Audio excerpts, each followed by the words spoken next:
Welcome back. So, John, James just told us that Saturday's weather could be another rainy mess. Is that what we can expect? Well, the game against Vanderbilt sure was a sloppy slugfest, but as Eric Vollenweider tells us, the Tiger faithful do have some reason to look forward to a better game. Coming into Tiger Stadium on Saturday night, ULL will be looking to make history. LSU has not dropped a game to an in-state opponent since 1982.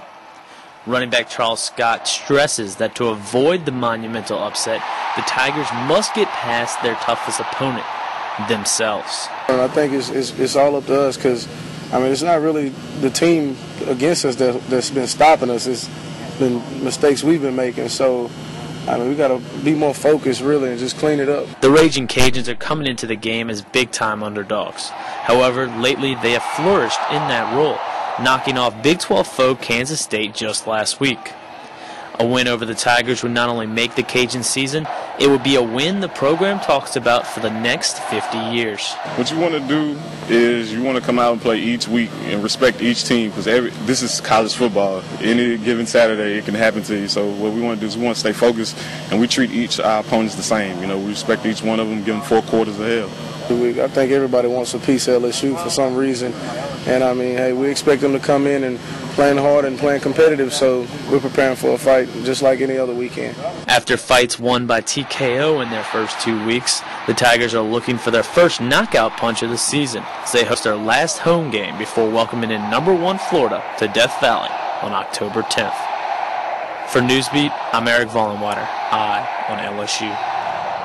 After an opening weekend full of fourth-quarter comebacks, the National Football League looks to come back strong in Week 2. The Saints get started at noon this Sunday with a trip to Lincoln Financial Field in Philadelphia. New Orleans' Drew Brees is coming off a Saints record-tying 6 touchdown passes against the Lions. The Eagles will scramble for a quarterback after losing Donovan McNabb to a fractured rib. In a matchup of 2 teams from last year's playoffs, the San Diego Chargers will play host to the Baltimore Ravens in a Sunday afternoon game. Sunday night will wrap up with an NFC East showdown between the New York Giants and the Dallas Cowboys, who will be showcasing their brand new stadium.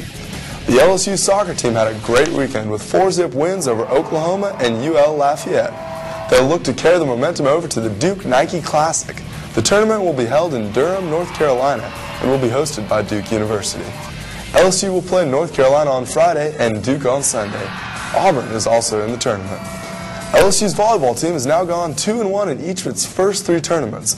They will begin SEC play tomorrow with a home game against Tennessee. The match against the Lady Vols will be a priority point for LSU students.